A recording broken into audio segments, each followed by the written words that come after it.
20. Wow, I'm the not gang's all counting. here. Yeah. I'm not counting. I have been for you. Oh, thank you. Every time I walk by your house, how many Resignation. people? Less than 30. Less Yes. than 30. I'll follow up on Oh, it. yeah. Oh, really? She wasn't in contact. We know that the clerk, the city clerk has been 3-4 years ago. trying to keep track of committee membership. This is not Hotel California, we can check out, can't we? What a great- You leave. Yes. That little small I'll Hi. How are you? Good, you? Delicious. And since we're being recorded, we'll start the meeting? Yes. Okay, thanks to, we're coming to the April 19th meeting, call to order. April 23rd? April 23rd, you're right? Did I say 19th? You did. It's okay.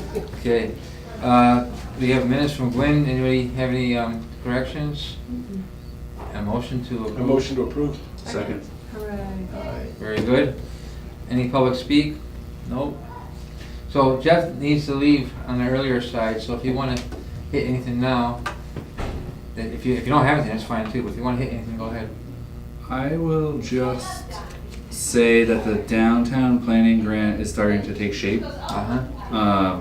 With the support and coordination with the mayor, we've selected 9 people to act as like a steering group to aid the grant through its process. So those people have been notified, accepted, and we'll get a little orientation. And so I would say by the next meeting of this body, we should have a schedule of at least the first public event and a website and some associated information, and it'll start to take shape. The timeline for the project really goes, it's longer than we initially anticipated, so we have funding that goes through fiscal years, which is really good. Actually, it's very nice to have the ability to go past June. Oh. So the ending period of time is sometime December. So we'll be kicking off probably in mid-May and run through sort of the summer and some portion of the fall. So I don't actually have a significant update there, but it is moving. Oh, So good. it's And very, this very is the good. group that's gonna ultimately be looking at the school reuse also? Yeah, this part of the scope of the project is Strategic, to yeah. Yeah. start looking at the potential reuse of the schools. And, you know, I've said this before, I think, is we just don't want to look at them in a vacuum. Correct. It's So part of the whole it's strategic. downtown, exactly, yep. So, And this wouldn't replace the more traditional restructured reuse committee as we get closer. Right. They might just make recommendations to that Exactly, committee. inform that committee, yeah, exactly. How did the planning board meeting go with the middle industrial zero lot line? So that went well. So there's a proposal to really offer some flexibility for creating parcels in the mill district. And so the ordinance subcommittee and the planning board have set a public hearing on May 7th to start to talk about that. And that same dual group, the ordinance subcommittee and the planning board, are also going to be having a public hearing on May 7th about adding some definitions for cannabis equity applicants. So it's something that kind of mirrors the state's initiative to create opportunities for entities that are not giant medical marijuana companies. So there's certain subsets of our population that want to be able to get into this industry, and so the concept is to create a couple licenses available for minority business owners, women-owned businesses, veteran-owned businesses, and there's like one other kind of subcategory that would be eligible to enter into a process and jockey for 2 or 3 licenses. So it's And is exciting. that just selling the product, or is it in-house usage, or? I mean, the biggest constraint is retail. So that's our ordinance sets up 6 retail licenses in total, and we don't have any numerical limits on any kind of cultivator or manufacturer. So those opportunities exist, but for the retail, we have 6 licenses available, but the pattern so far has been that we have 5 of them that are sort of, well, not all 5, 4 of them are larger companies. And so the idea is to create 2 or 3 licenses that would be available only for those equity applicants, to give them a little bit more time and opportunity to get into that market. So it makes that, Just trying to separate fact from rumor, or rumor from fact. I heard last week about, I think next year we're looking at the Union Street reconstruction, 2020, No, 21. 2022. I was Okay. gonna report out a little bit on that. yeah. Okay, I'll let you, so the rumor was going around that it was like a 4-year project from beginning to end. It's, I mean, it's really a 6-year project from beginning to end, because it's been going on for 2 years. Right. Yeah, so that's true. But we're looking at it going out for advertising in January, February of 2022. And hopefully starting shovels in the ground midsummer of 2022. And it could be as much as, depending on weather, 14 months. Yeah. But city engineering, I don't know how much planning has to do with it now, are going back and forth with Mass DOT on how to stage that. I mean, I know it's a pretty exhaustive project Yeah. for So all we have infrastructure. 25 right now. DOT is looking at our 25% design submission.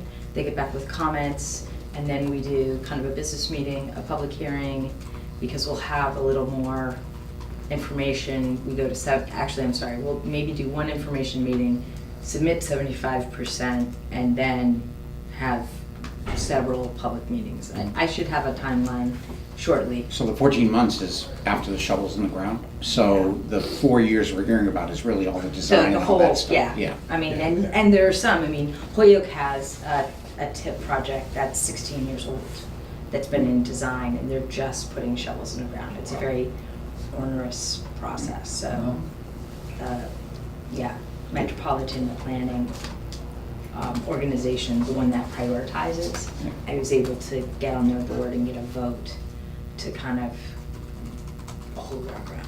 Because I guess it's already been pushed twice. I didn't realize that, our project, so. Oh, Yeah, so MassDOT is promising, pinky swearing, that it'll go out to bid in early 2020. I know one of the things we talked about at the previous meeting was crosswalks and cleaning up crosswalks. And I made a point that next time I travel that street is from the lights on Union Street, Cottage, to the lights at Big East, there are 9 crosswalks. Yep.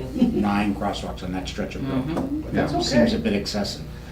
I don't know, the more we get people moving around on foot. Yeah, but they're mid-block. I think that there's a value if you take the long view. You have to- 9. Yeah, you have to take the long view and get to 2022 or 2023 when it's complete. Yeah, The improvements will be substantial. So like there's a consolidation of the crosswalks at the bike path. Right. To there's one by 7-Eleven and there's one by the old fire station, and then you cross at the bike path. Yeah. And so the idea is that you'll have one centralized place to cross at the bike path and eliminate the other 2, and then there's a mid-block somewhere else that gets eliminated. So the ones in the Yeah. middle of the block are the sketchiest ones. Like there's one in front of The House of diner. India, and then there's another one right in front of Sat Fitness. Right. And another one right, you're right. Yeah. It is, it's only one street. Well, if you go from Chapman Avenue to High Street, there's 3 or 4, Yeah. just from that stretch of road. Yeah. It's a bit excessive, right? In the meantime, though, I noticed that the group of people have been really good about putting up orange flags. But in the meantime, is it possible to get something repainted? Just slap some white paint on? so it's not just, it's about temperature and the type of paint and getting the okay to do that. We did not budget a whole bunch to do that because the expectation was that the TIP project would start. And we were hoping we would get more complete street money. There are crosswalks on our complete street money list, 100 and some odd projects. So we got some of that money for Cottage Street, so that's gonna start happening. And Union Street, where, we kind of held the line thinking we would start with the improvements there, so. There's a lot of traffic comes down Union Street, and a lot of Does. people who don't live in Easthampton. And, if you decide Yeah. not to hold up a red flag, people don't necessarily know that you're in a crosswalk. Yeah, you'd be Oh, hard yeah. pressed to You get have to get out ticketed there. for not stopping for a crosswalk, because you could say to the cops, show me where the crosswalk is. Exactly. Oh, absolutely. Yeah, Exactly. we just had, I just went to the Board of Public Works meeting, and and public safety to kind of talk about that and reprioritization of what money we can shift. And Chapter 90 money is going down yet again. That's like the easiest kind of money, so we're gonna lose some more money there. But yeah, painting, crosswalks is, we're looking. You have something else for us, Nicole? Yeah, If you don't know, I just said that. no, I was hoping to have a fact sheet about the bond for the schools, and we're still settling that out with the bond attorneys and whatnot, but we did really well. I mean, we were very happy with our bids and, Good. but I was just, I wanted to add in about the MPO project Yeah. and where we were with Union Street. Okay. I'll give a quick update on Ferry Street. I mean, I think Oh, it's moving. We brought the first few items to the city council to start preparing. So there's an unimaginable amount of things that have to line up to even begin a project of that scale. So there's a roundabout at Pleasant Street and Ferry, and then it's the Ferry Street reconstruction. So we started bringing a series of easements and pole relocations and some conduit and all sorts of things to start sort of preparing. I mean, the project had been delayed, let's say, by about 3 months. So there was some state permitting questions with the private development end that had not been cleared. But that did sort of delay our momentum for about 3 months. So we were expecting to be this far along back in like February. So things appear to be woefully on track. And we are looking at having our MassWorks contract executed in the next week or so, which would then start us with Ernst on kind of laying out a program. It looks like there will be some construction activity sometime probably, and we don't have, this is all estimated at this point, in August, September. The first activity that I think you would see out there is the burial of the overhead power lines right along the pond. So there's like a series of 3 poles that are just prominently like right in pond's view. Those 3 get removed and the utilities go underground in Ferry Street. And so that's really one of the first things that I think we'll see in probably August, September. I don't know, we have not gotten on the construction schedule for Verizon, and that's one of the things that we're trying to line up. So that would be the first wave, is burial of those utilities. And then maybe that fall would be the beginnings of the roundabout construction work through the winter, spring. 12-19? 12-19, potentially. I that's think not far away. by May or June, we should have a more solid timeline, and we don't even have the MassWorks contract executed yet. So we've been preparing for that. It's gonna be real interesting to see the engineering for that because of the grade there. You know, the roundabout you would think would be like this, but, you know, because of the grade level between Ferry and Pleasant. Yep, I mean, generally speaking, if you're going up Pleasant Street towards the mills and a little bit coming in front of the old Burt Ford tractor, you're talking about a lowering of the road by 2 or 3 feet. It's gonna sink in to where it is now to level out the change in grade going down Ferry Street. And do roundabouts have to be completely level? No, there is a certain amount of accepted sort of Yeah, pitch. pitch, yeah. So, yeah, we had the plans are at like 25%, so it'll take the summer for them to be fully designed. And is the bike path being relocated, Jeff, or is it gonna stay where it is? From everything I've seen, the bike path stays on the same trajectory. Yeah. And we think that the bike path's gonna stay on the same plane, so it's not gonna go up or down or anything, so the road before it will drop down and come into the bike path. Okay. So there's a lot of rerouting. It just seemed like it was gonna be awful close to the roundabout, but maybe not. Yeah, it's that was one of the discussions that came up early on, was that the roundabout would actually be better to provide driver focus on the bike path. So as you're coming through the roundabout and going to Ferry, that's one of the only things that you'll see is the bike path. So you're gonna be focused on that. Rather than a light, you would hit a light and then you would get a green light and go, and then hit a bike path, and which wouldn't have a light. So I know nobody's got the money for it, but more and more communities when they end up with those situations, are going overhead. Like old train trestles, they're going overhead with it, like they did on Route 10 in Northampton. Yeah, Yeah. but that's a lot of money. It is.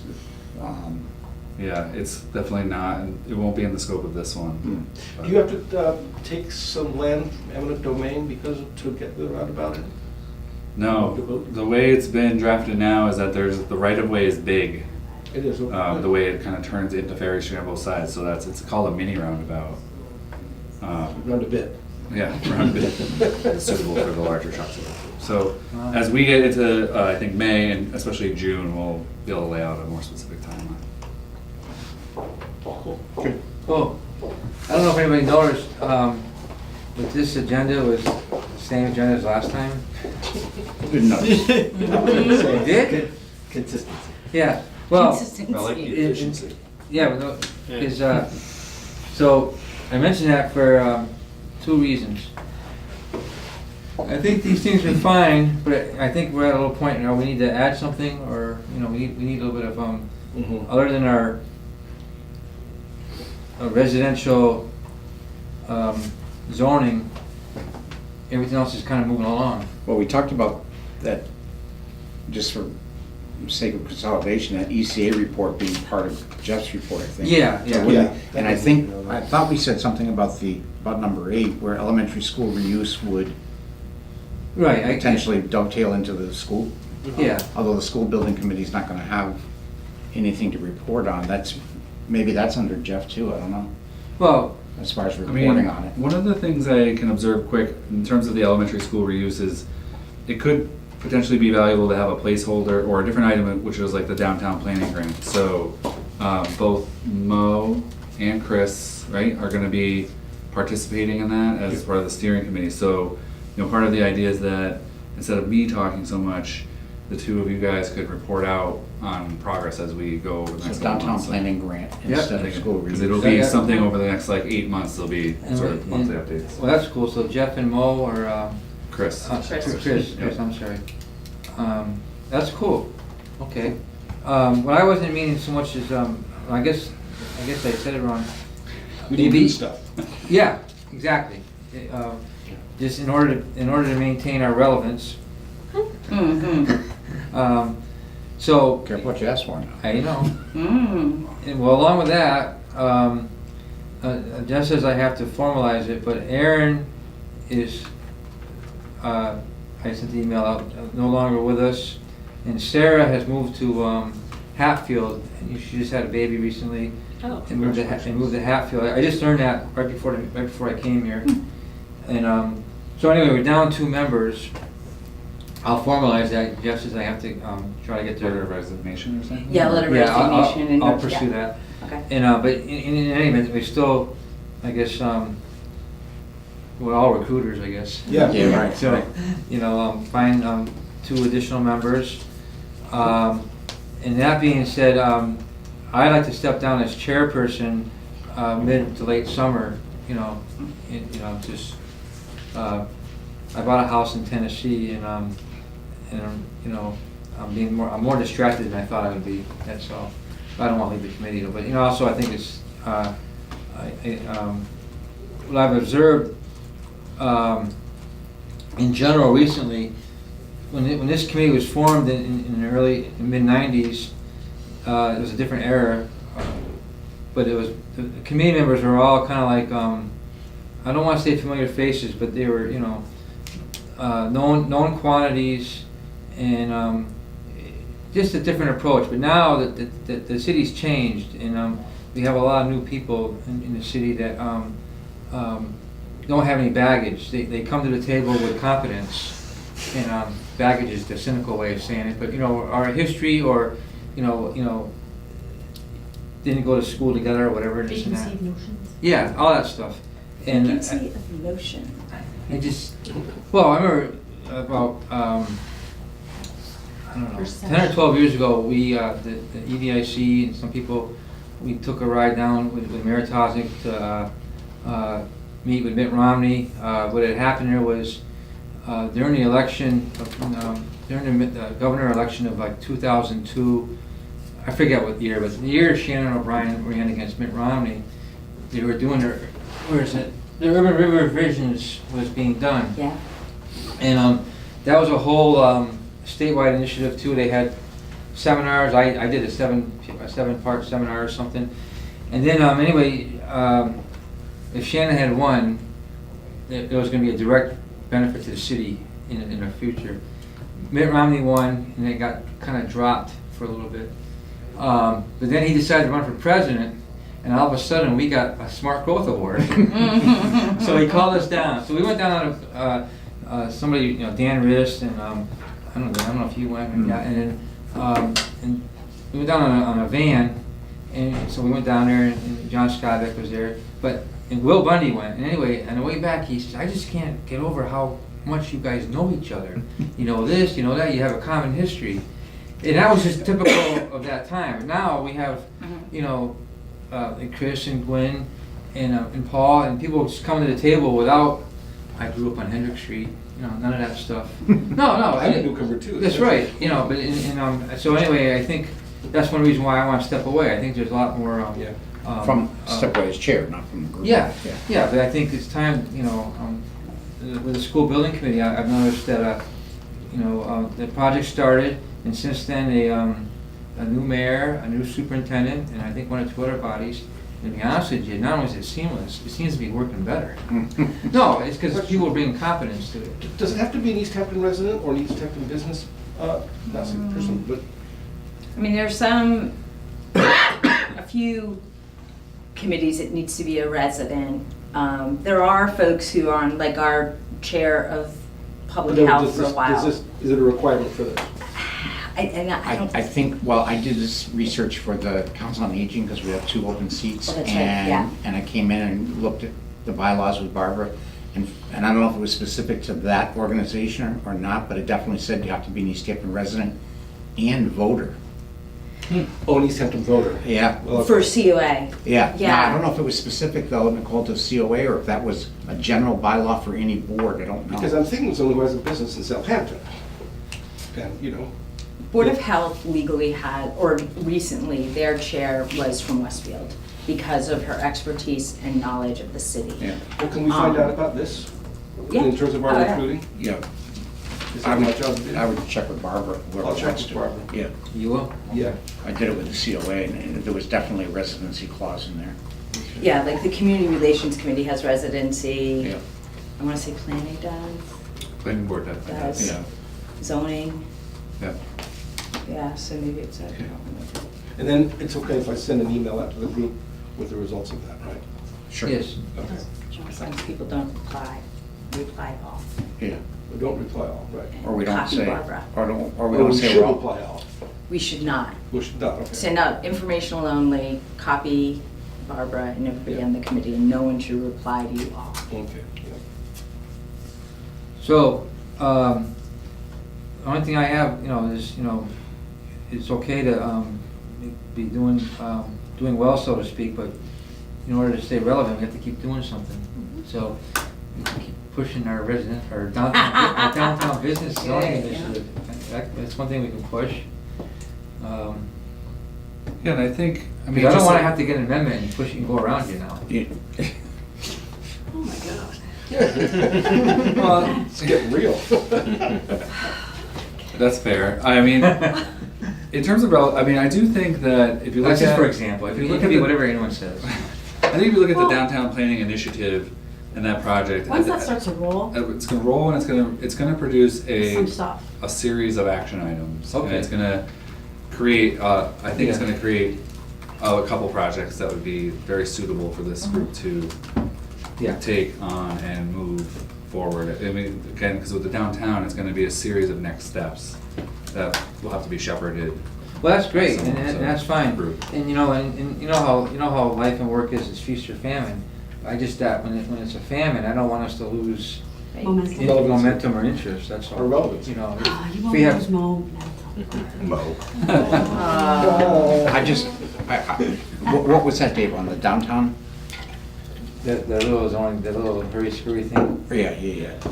I mean, I'm still stuck Lots of on, I'm still stuck on my, I mean, Sarah gave you the joke of I'll be back to Easthampton when you increase the housing. Right. That's why she moved to Hatfield. Yeah. I'm still hung up. I mean, I had a conversation with a couple of builders a while back, and I said, you know, everybody's view of affordable housing is probably different, but I said, why can't you go out and build 10 homes in a development at, say, 229, which was probably considered affordable? And he said, I can't do it, Tom. He said, I'm building a house right now, and with stretch codes. He said, it's costing me $25,000 to insulate the house. You start adding that stuff up, I can't sell a house for $229 when I paid $25,000 just to insulate it. And then you look at all electrical, plumbing, and all those codes have all added things to the cost of a house. The flip side of that is, I mean, maybe a recession will help, I don't know, but I talked to a realtor the other day, had a house in the market for $440. He had 8 full-price offers, and the house sold for $470. We just had a building lot that sold for $140,000. Yeah, so he said, what he said was, I wish I had 8 houses for $440, Well, because I had that's, 8 buyers. you see, when you speak to the builders like that, they're partly wrong. And everything they said is accurate and correct, but what it comes down to though is, because it's nationwide, a 2x4 is a 2x4. Right. Stretch code is a stretch code. Those are components. You need more land available. Now, obviously, land is a fixed item, but lots in Westfield are going for $85,000 to $90,000. So that shows you that we need to somehow create more lots, either smaller Yeah. lots or higher density, whatever. I mean, I just don't know when the last time, and you and I have been here a Yeah. while, I don't know the last time we had a legitimate, what you would call a legitimate housing development, like Meadowbrook or Hannambrook, that put in a series of homes that were serious. I'm not saying just a cul-de-sac with 3 houses in Right, it, right. but something that would attract people to Easthampton or allow people to, people are stuck in bigger homes that want to downsize, people are stuck in apartments that want to find their first home. Everybody's stuck in this food chain of housing. It's not unique to Easthampton, it's probably New England, unless you go up to Vermont or Maine, it's probably New England. I don't know how to push it forward. I've spoken to builders that own a lot of land, and I think there is land that people won't be too upset about being developed. Oh, you know, East Street, that should be preserved. That side of the mountain, what happened there is perfect. But, and I said it before in this group, and somebody almost threw me up, maybe it was Glenn. Probably, You know, it sounds like me. You know, Florence Road, the open land on Florence Road. Florence Road's all housing. Gee, what's wrong with housing on the other side of Florence Road? I mean, I like it all open, but People live on the other side. That's what we can't have both. We can't have open space, all open space and housing. There's gotta be it's gotta come together somewhere. Can we just sort of make that part of the priority with the schools as we future use, is that housing is maybe more important than parking and retail? I love that idea. It's That's a good definitely, idea. it's definitely, I don't think it's an all or nothing. So for example, you know, Union Street could definitely use some parking support, but Maple Street and Pepin, sure, housing, they're begging for housing. How probably. many units in the Parsons, old Parsons school? Anyone know? 15, I think. 15. Yeah, but there again, you talk about stubbing your toe, Chris. Oh, sure, no, If sure. that building had been removed and the whole lot had been developed, you probably would have put up 30 units or 60 units. But we put restrictions on it in our infinite wisdom, and we've got a beautiful old building. But we learned something. Yeah. Yeah. Yeah, well, I don't know, because we've done it more than once. I mean, I think housing does, you know, clearly connect to economic development, and I think that's not in anyone's mind a stretch. I think the city has done a pretty good job with housing. You know, we got designated as a housing choice community for 3 reasons. So, the state's criteria was that for a small community like Easthampton, in the past 5 years, to have constructed at least 3% new units. So of the total number of units that the city has, so it's like 9,000, the state was setting up this threshold where if you built 3% of that number with new units, then you're eligible. So we What's that, constructed, 27? it was 237 units that we created in 5 years. And of that, 88 of them were affordable. So we've done, Is that counting things like 15 it cottage? counts 15 Cottage Street, 12 at the Parsons Street. So it includes the school, the Parsons Street School, and Parsons Village. There's a lot of units that got constructed in Mountain View Estates. We're at a point where we do need more housing, and I think that's been observed by everybody. So I think I said it at one of the last meetings. I think I know that the mayor is really focused on this, and what we need is some kind of grant funding source to move this forward, to move housing forward as one of the next important initiatives. So I Yes, think, and I understand what you're saying about those units, Jeff, and that's all obviously accurate. My concern is, if I'm looking at single-family homes in Easthampton, there's something like 5 or less being built each year. well, and that's where it might be a lot less than 5. But it Yeah. comes in waves. I mean, there were 7 units on my street well, I think 3 years ago. But Well, all at once. right. You know what I mean? So it's like, and it's a rare opportunity that a lot that size comes available. I think though, I think that we don't need so much more single-family housing to be built as unlocked. I think I think there's a lot of people, Infill. yeah, but I mean, there's a lot of older people not selling their ranch houses because they have nowhere to go. Sure. So if we, Yep. you know, if we can unlock a lot of that, with like 40R on Tasty Top land or something, you know, some others, you know, it won't take much to, I'm not looking for a cure, but it won't take much to push the logjam. All it takes is, you're absolutely right, it takes to create the volume in one of those parts of that food chain. We talked about apartments, we talked about, you know, your starter home, your bigger home, and your downsized home, and your senior housing. And all of those are logjam, probably in a lot more cities than just ours. Because the other thing too is, I really believe that housing has a little bit of a herding cats or unintended consequences. If you focus on, I'm just gonna say, single-family houses, all good intentions, good plans, good layouts, but something else pops up, you don't have the time to respond. So you have to just try something.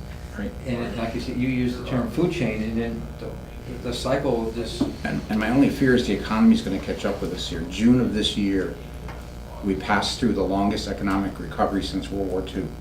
We know what comes after recovery. So the fact that we haven't had it yet, the next move can't be more recovery. The next move is gonna be recession. I don't know when, but it. But getting back to Jeff's point, maybe you just have to, we have to be a little bit vigilant, like, so through this downtown study process, you know, so I'm gonna pick on Chapin Street. I don't know how many houses are on the right-hand side of Chapin Street. I'm gonna say 12. But through that process, it becomes viable that maybe there should be, the lot sizes should be made smaller so you could have 14 houses, and that Well, the no thing- one's gonna come out Yeah, tomorrow I and mean, tear down the house. The thing but- is that we need a housing professional, like some kind of professional housing consultant to do the proper evaluation of the needs. I think what you guys are saying rings true, but we don't have all the facts that we need to start pushing forward significant zoning amendments to frame our housing needs. So what I Well, want to sure, express that. we can't wait for a professional. Well, We can't. well, I don't Time think- moves on. I don't disagree with that statement necessarily. However, I firmly believe when it comes to housing, in the concept of if you build it, they will come. I mean, look at the over 55 developments that Westfield has put in the last 5 to 10 years. And guess where our Easthampton residents are moving to? Westfield. Because But it's just in the- over the Southampton You see, line.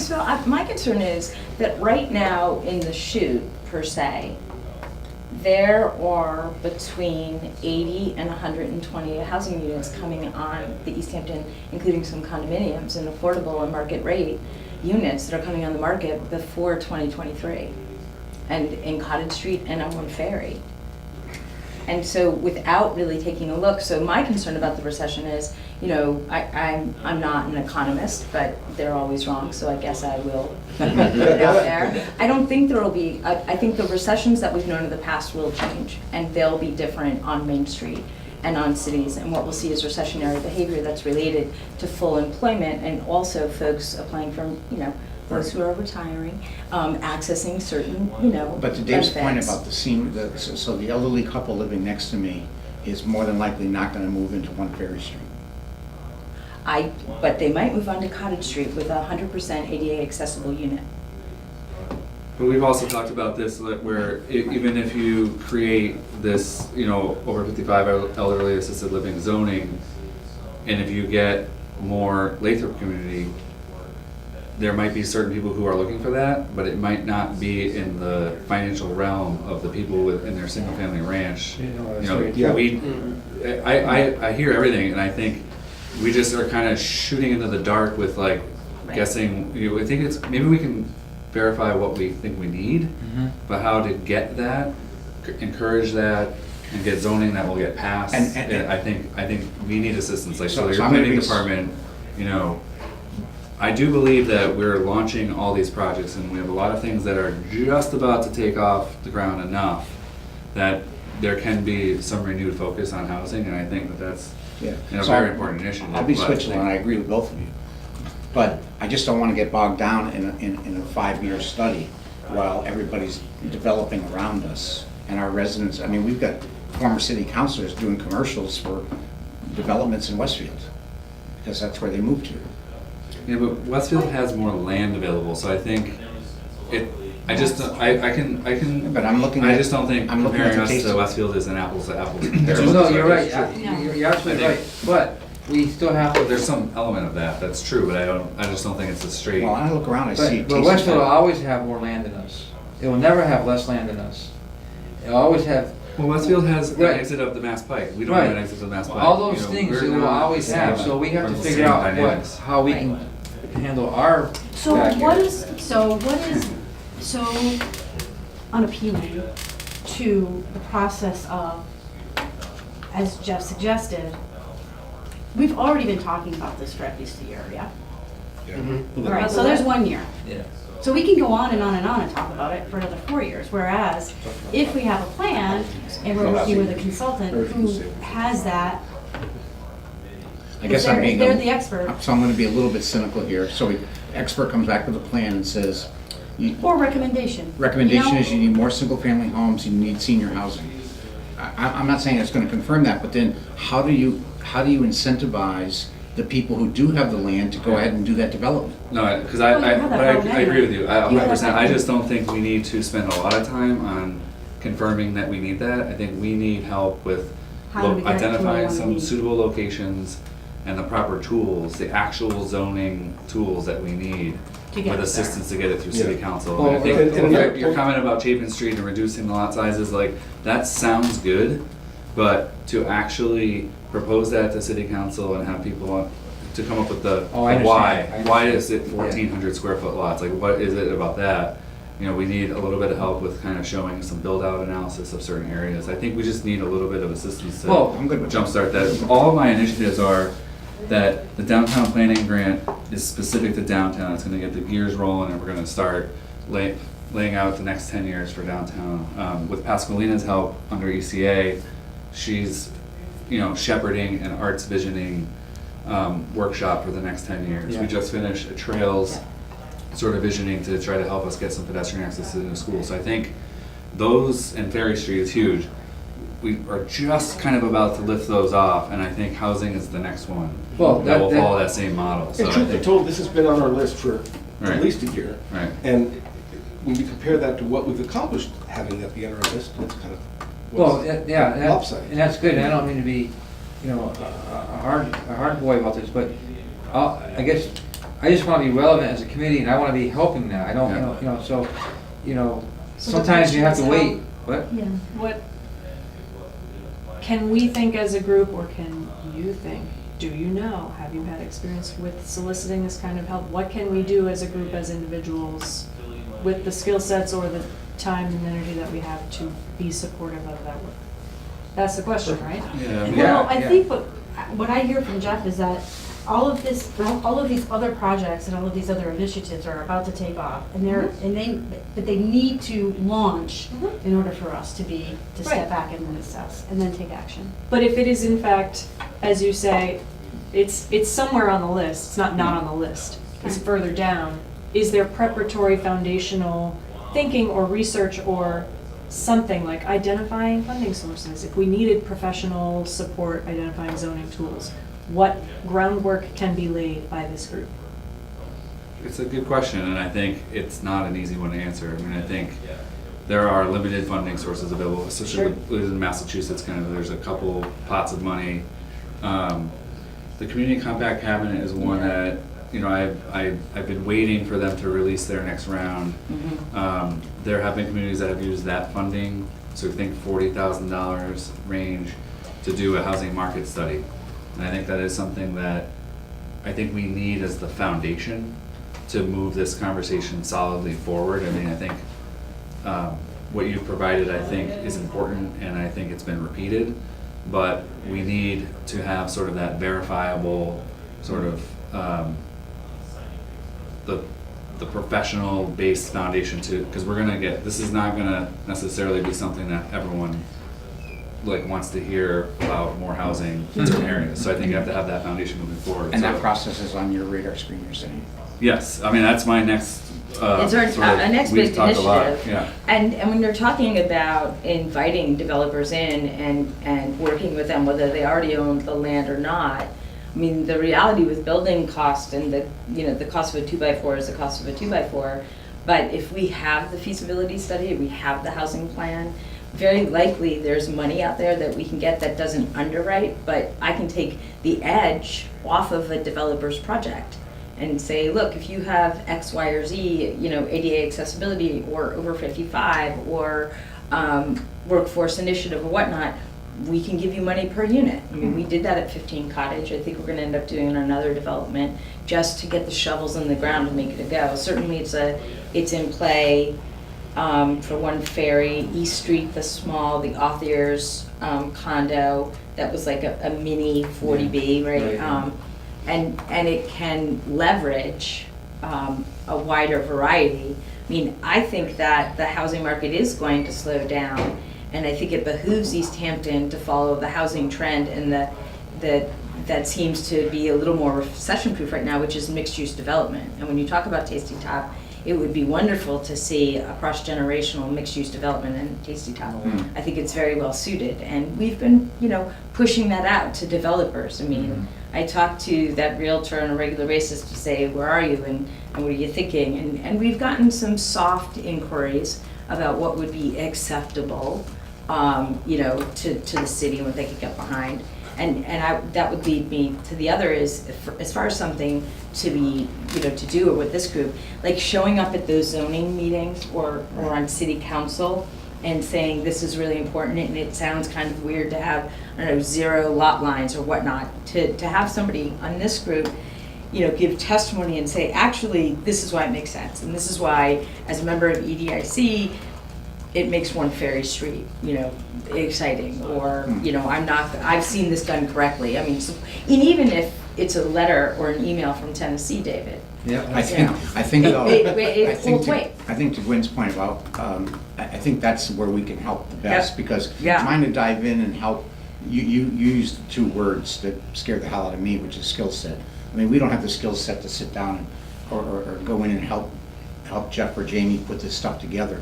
But we do have the skill set to show up at a council meeting or a planning board meeting and speak in support of these things that are going on. Yes. Obviously with a little bit of education on your part, saying, here's why this works, and we go in and support it. As opposed to, sometimes it takes, bodies in the room, we all know how Right, no, they help. it helps. I mean, the other thing I would throw out, and I, can start a whole bunch of different conversations, but when I look at and think about more and more the complexity of Route 10, and I see what Westfield is doing, and I see what Worcester is doing with the redevelopment agency. I mean, that's a tool that small cities would never invoke. Right. And I think we need to look. I don't know how Route 10, now it's like the boomerang of Route 10. It's really Westfield to Northampton, and we own some really interesting road there. And I don't know how to navigate that. And talking about waiting, if we're waiting or hoping on, complete streets, which I don't know in the current form it's really appropriate for parts of Route 10, or a TIP project, that's years. I mean, Springfield just got on the list, as did Westfield and the project start is like 2025. I mean, so to get on that list and for something like that and not have other irons in the fire. And 2025 is just when like it kind of begins, like think about how long Union Street's taken. But, you know, looking at a redevelopment agency and a redevelopment coordinator, maybe is something this group wants to investigate and other experience. I know Westfield, the former redevelopment agency director in Westfield, actually is working on the One Ferry Street project. And I've been talking to Worcester and their leadership team about Worcester's so much bigger, but that's not the purpose of redevelopment agency. It just kind of really focuses economic development and kind of smooths some grounds and takes some pressure off of city departments. It's more of a partnership. But to have a thorough investigation of doing that out of this group would make a lot of sense with the history and interest that are sitting around the table. I would just say that keeping it on the agenda has helped. I think it takes a little while, a little patience, but I think keeping it on the agenda is continuing to try to move it forward. And I just want to go back to the Housing Choice Initiative because it's a state program, and I would say that it's hugely ambitious. I mean, their goal at the state level is for the state of Massachusetts, all the communities, to collectively build 135,000 new units in the next 10 years. And what they've started to do is push out. So I think we're actually farther along than some communities. Maybe if we look at Westfield, maybe we're not, but we're better equipped than some towns. The towns that still have town meeting, who, you know, one of the Housing Choice's first initiative is to lower the threshold to change zoning. So if you have town meeting, you have to get 2/3 majority of the vote to pass a zoning unit. With city council, it's actually a much better process and a lot faster. So we don't have to deal with that. But they're showing signals that they're gonna start to try to equip towns and cities with other tools to start helping.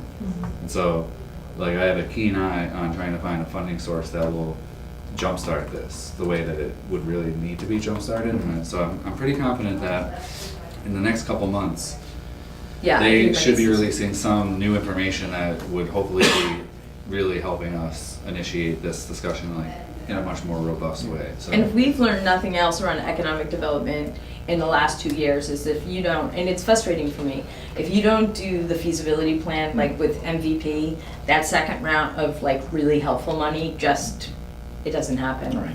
Right. You know, they really want to see a They would want plan to see the forward. market study to show what the needs are, and then you're pinpointed like a laser on solving that diligence problem. It was And called then- job creation. Yeah, no, Right. and it's, you know, I mean, it also means those big pots of money that we've done, you know, pretty well at getting also have very focused outcomes. Okay, thank you. Yep. And, you know, it narrows the use of the money, and so we need to know how we can leverage that money the best. Thank you. Thanks. But, yeah, I do, I think that the housing choice is they're gonna come up with other pools of money soon to do those things. Does anyone know how many undeveloped lots we have over, say, 10 acres? Well, I don't mean an exact number. Do we have a significant amount of land undeveloped? I mean, I don't think so, but, you know, I'm looking up over at the Plains, and maybe there's something. I'm also looking at the stuff that we were talking about in Florence. Yeah, so Florence what Road, depends on- how far back does that go? It goes all the way to Park Hill Road, I believe. I know, Oh, but Yeah. that's not public, is it? Oh, no, it's not Oh, public. no, I It's don't not- mean public. No. You mean I mean private, privately like, owned. I But mean, privately something owned, I that think you there's can give still- a carrot to Okay. wrest it from your hands Remember of there's- some of those developers. Maybe even 5-acre lots so you can get 4 houses. There's a whole pile of paper streets that were created. If you went out, you know where Groveland is and Lawndale, right off Yeah. of Northampton Street? Those streets on paper, and there's some up behind Cernak Buick that go way out into the woods. Well, back in the days of the, whatever it was, the CCC or WW, whatever it was, so created all these roads on paper Yeah. that never got developed. So those roads go, if you kept going out on Lawndale and Groveland, you would be parallel to Florence Road. Interesting. And that, all that open land, now it's a lot of wetlands in there too, but a lot of it's But all the developed. rights of way are there for roads or what? I think if Well, it's on still paper, there. paper. On paper, sure. Yeah. And then the question is zoning, so, you know, is the Tasty Top property zoned for housing? I don't know. The land on South Main Street that's wide open is industrial. And I think I said it at another one of our meetings, it's been industrial since I was 8 years old, and we're still waiting for industry to come there. Damn it, we need housing as much as we need industry. Yeah. So maybe, so that, Yeah, I mean, those that little parcel changes. goes way, way back. Those little changes help over the long term. So there is land available that I think when the land is in the right place, we need to fight to preserve it, like the East Street property. Sure. We did it with the Borchowski property on Hendrick Street. So we're preserving the side, that all fits in with the master plan, preserving that side of Mount Tom. But when you get out into places like Florence Road, if we want to preserve it all, go for it, but then don't be complaining about the cost of housing. Because the only way to lower the cost of housing is to build more. It seems like we have, one aspect of this is kind of housing stagnation, where people have these homes, they have families, their families are, you know, they age, their kids, they move out, and they still live in their house. And now it's been 40-something years or 50 years, and they still live in their house. And they've got this big house with all these rooms, and nothing's in them because they don't have kids anymore. Right. And, you know, so one of the things that we've talked about in the past is how do we encourage, you know, seniors to leave these homes and find other places to live, and part of that problem, I guess, is availability. Right, is key. Affordability is another problem, because if all the new developments are priced more than what they can get for their old beat-up house, then they're not gonna be able to move even if they wanted to. And some of it's just resistance to change. I've lived here for, you know, this long, I don't ever wanna leave, right? So I guess if we have the availability and we can figure out the affordability, what really motivates people would be improvements to quality of life. And what kind of services can a person gain from entering a 55 community?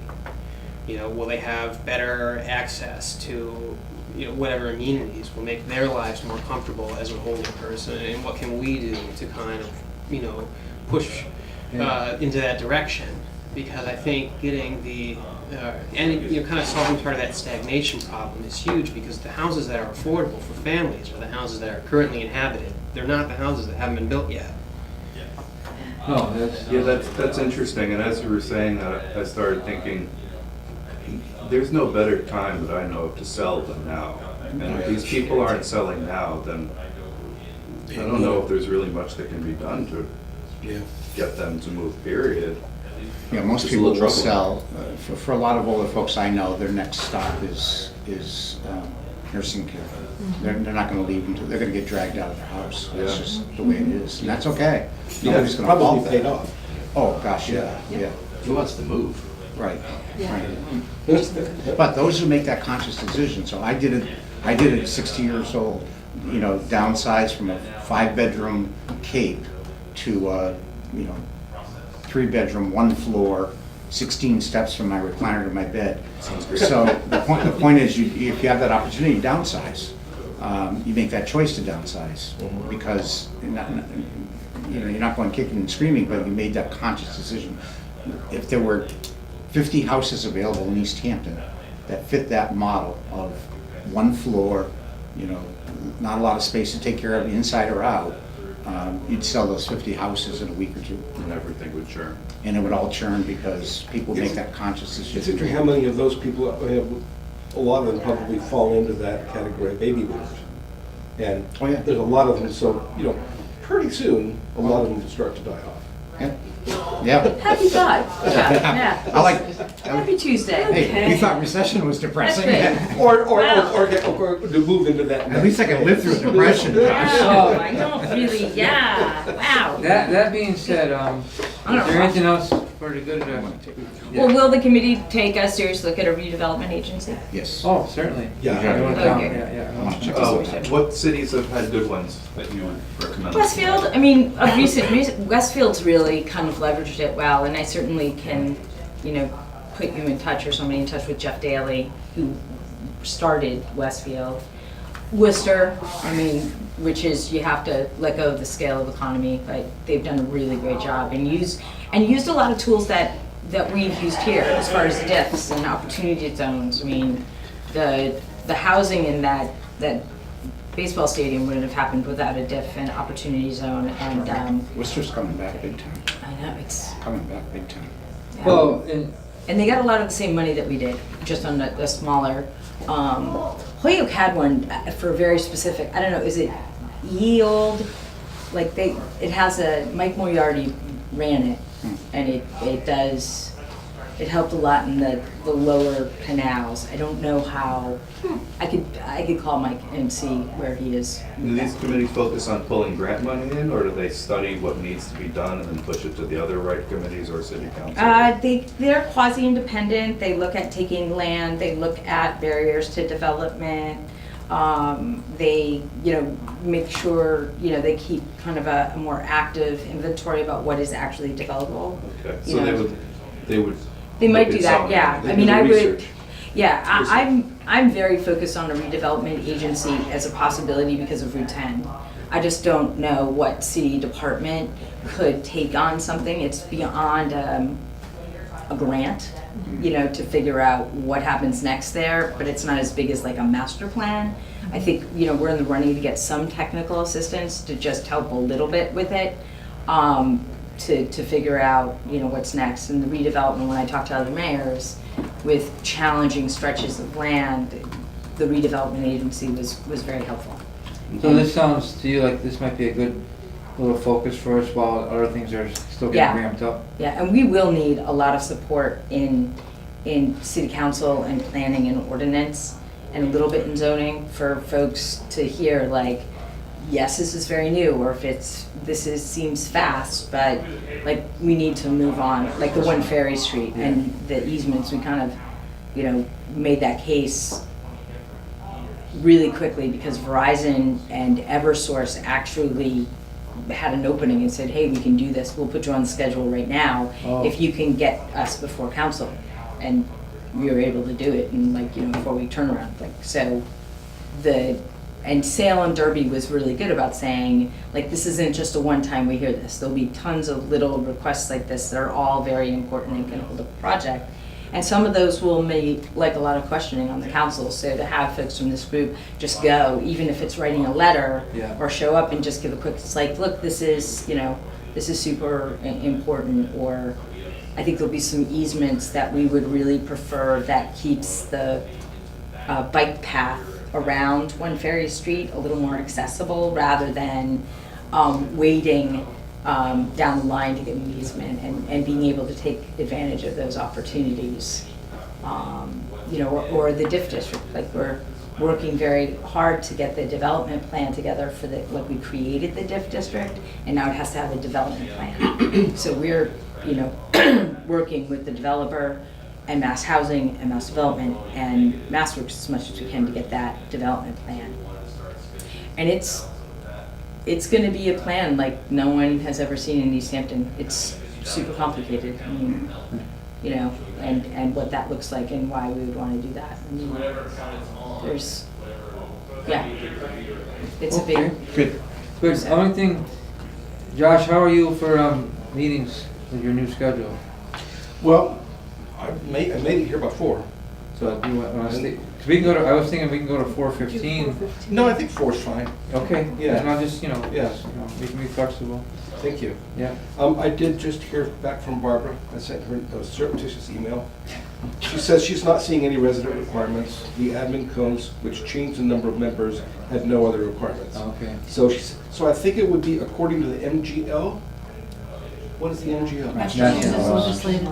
And EDIC is a special kind of committee, isn't it? It had, in the past, it's had bounding authority. The IC part of it, yeah, the industrial Yeah. commission part had So- bonding authority. I wonder if there was residency restrictions. But we don't still have that issue. But I could have Don't. sworn when she got me the residency requirement for COA that it was under Mass General laws. But I'll have to Yeah, check. I wonder if MGL, there might be. That can be searched easy. It's just Yeah. not gonna allow. Yeah. She also says there are no vacancies at this time. So you may need to. Well, Which just they- means well, that yeah. those two haven't tendered resignations. Exactly. Yeah, but They've I'm got gonna let to- her know that, and I'm gonna Right. follow up with Aaron and, Okay, good, tentative. because, I mean, I think these 2 emails are sufficient, but I'll I'll try to get up there. How do we check with Mass General laws? Google Mass General laws. Google them. There's an index. Yeah, if you Google it, You can call your state rep. it's actually quite a lovely website. You It's can, got, I mean, Let me double check tomorrow, it's in my office, the COA stuff. Great. Let me see if that was specific to COA or if it was Master General Cool, law. that'd be great. I'll double check that tomorrow. Because I have 3 people I'm thinking of asking. and I'll have, yeah, so How once many of there's. them are women? 2. Good job. Oh, for Christ's sake. Okay. All right. Just Right. saying. You too. All right, Of course. I love it. just the rules, regardless of anything. People have to step down as soon as Barbara accepts the resignation. We get it, my office posted, it has to be up for 10 days. Yeah. So it's kind of like not first in, first served, like sometimes we get somebody at 11 or 12, day 11 or 12, but they're 10-day opening and people have to get their application in. Yeah. And it's Well, an application. I'll get on this, and hopefully. We're gonna make you work in your last months as chair, David. That's okay. And then we'll have an EDIC retreat in Tennessee. Possibly. Do you have recording technology? So we can be there for Skype. formal Yeah. meeting? Ah, there you go. So, May 21st, Yeah. next meeting? Ooh, sure, that Yeah. works. Yeah, your party's on the 29th. Okay, whatever. Okay then, buddy. So just a quick plug. It's not a horrible thing to chair this committee. Oh, I no, did it for, no. I did it for 2-3 years, I think. Yeah, I think you're 3 years. And I don't want to do it again. But I So don't he think says you want me it's- to he do it says it's again. not It was, I think it was Tom Brown, Mike Burley, Josh, and Dave, Yep. in that order. No, I don't mind doing it all, and I just think though, it's obvious to me in town though that there's a lot of more qualified than me people. And It's also and good people to should have have fresh- terms. I really fresh think, leadership. yeah, I Exactly. think there should Fresh be. I agree.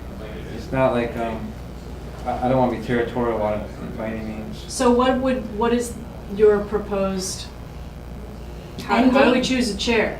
We just, Somebody just says, I and. I nominate Gwen. I just wanted to throw it out there, and, I'm not stepping down at the moment. I could if you guys wanted, if someone wanted to step up right now. But that wasn't my intention. No, sure. But Josh gave us, last time, he gave us a little bit of notice, let us chew on it for a little bit. yeah. And then he said, SHIT, get off the pot. Uh-huh. And that was it. Okay. Yeah, You said that while being recorded. it's more or less, Hey, I just said they're You dying did. off. it's more or less like consensus of the group when we. Yeah. just- Yeah, Yeah. Okay. we're not big. When, so is that gonna be on the agenda for the, What's June meeting, what's July your meeting? ESER get off, September 1st? Oh, I guess, let's, because summer is usually a little slow, why don't we just say, for a July meeting? okay, So I think what I was saying is if anyone is kind of half-heartedly considering it, Yeah, give it some thought because it's not Not a very lot of hard. I mean, hard when I was doing it, I would spend probably an hour Yeah, the week and a half beforehand. And then aside from leading the meetings, right. if there wasn't anything else to do. right, well, that's true, and that's very true, but it's like anything else, I guess is what you wanna make of it. If you wanna be badgering Jeff every day, like Jeff, what are we doing? It can be that big, or it can be just like the model that Josh proposed too. I mean, I think it's anywhere in between too. Every once in a while, you have to be a leader for a contentious thing. Remember the 10,000 square foot Yeah. proposal that was up? We had some very colorful meetings.